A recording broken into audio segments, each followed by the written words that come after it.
Do you guys see that Ohio is making it that you need parental consent if you're under 16 years old to have social media? What do you think Oklahoma. about? I saw it in Ohio. Oh, really? Yeah, What I do you read something in Ohio. Maybe both. What do you think about that, Mick? I love it. Do you? Yeah. Yeah. I don't think it's good for the kids. I don't want my little sisters getting on it. I think overall it's bad. I think it's a net negative. I don't think there's much good in it. Well, it screwed kids up. Oh, What's you know good what? You know about what it was? I think in Oklahoma, I was thinking of that came out yesterday, day before, where they're going to allow the school districts to be able to have the power to say no cell phones at school. Mm-hmm. Maybe that's what it was. The Ohio one, I got to look. I don't know if that's great though. I do. I do. There's nothing that can't wait till you get back to your locker at lunchtime on this phone. Right. If there's an emergency, your parents are going to call. If they're saying not in school, it's not in your locker or your backpack. You're saying not in school? No, not in the classroom. Yeah, I thought that's the way it was. They're allowed to have it in the classroom? Yeah. Oh, it's unbelievable.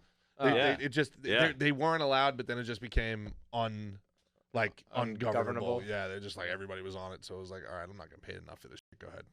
Yeah, and by the way, it should be like that. Sending notes. I thought you were saying sending notes. I thought you were school? saying not allowed. Like, you can't bring it onto the school property, and that would make me worried. If there's an emergency, I think it's in the classroom. But whatever the case, if there's an emergency, I mean, the parents are going to call the school office. The school office is going to go get the kid. Not that big of a deal, but these have become such a distraction. Yeah, the teachers can't get rid of them. The teachers can't discipline their kids. You take a look at it. We in 1972, we were number 1 in math, and we were number 2 in science globally, worldwide. Now, you know where we are today? Not one and number 2? 31 and 34. Yikes. Right behind Latvia somewhere. Which I always thought was a drink at Starbucks. I had no idea it was a country. But what's so interesting? Kristaps Porzingis is Latvian. By the way, guess what happened? Guess he what? Doesn't even do science. Guess when the numbers started to go down? When? Yeah. Social media. Nope. When they went way down. Cell phones. That too. I would say big spike. I'm gonna get to it me, first. it's Bush's "No Child Left Behind" would probably be also a big spike, but not it.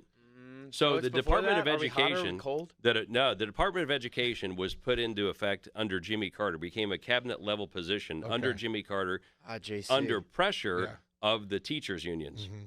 We were number 1 and number 2 in math and science when that happened. Yeah. When the federal government got involved, we literally rapidly went up into the 30s. Well, because we went from a system of rewarding achievement to making sure that everything was for the lowest common denominator. Now, with No Child Left Behind, the only way for these schools to get funding is for them to test at a certain level on these national tests. Remember that? Like, you'd have to take that test every, marking period. Yeah, we call them, I think they're called, the Iowas. Something like Iowa that. Basics. Yeah. But those were happening long before Bush. Those were going on in the dark ages when I was in school. I'm 58. Yeah, but people could get left back when you were in school.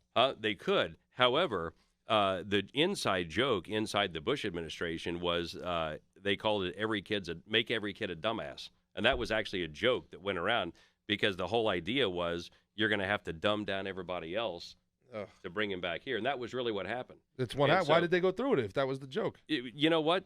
Again, follow the money. You got teachers unions. You've got all this special interest money, even in education.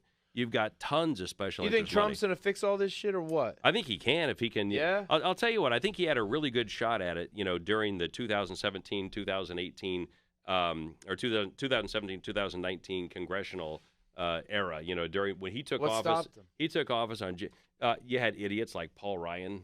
People like sabotaging his You had Paul Ryan, shit. you had Kevin McCarthy, you had these guys running Congress. Establishment. And again, they're establishment, and it's all about the money for those guys. I mean, McCarthy's essentially a Democrat. So what do you think if he wins in 2024? Well, he's a money guy. He's a money dude.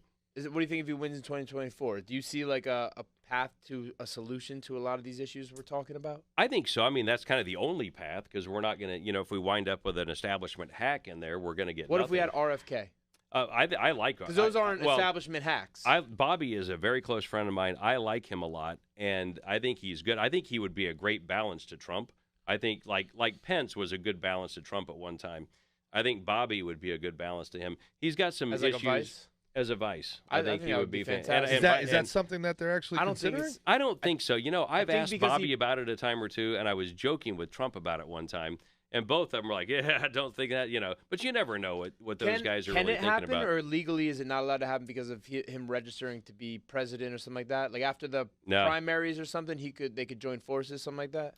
Yeah, after the primaries, they could join forces. They would kick ass. I think they'd kick great ass. Yeah. I do, too. I do, too. And Bobby, whether you like him or not, it's hard not to like him because he's a fabulous Only thing guy. against him is the voice. No, people got paid. So, I did that first interview.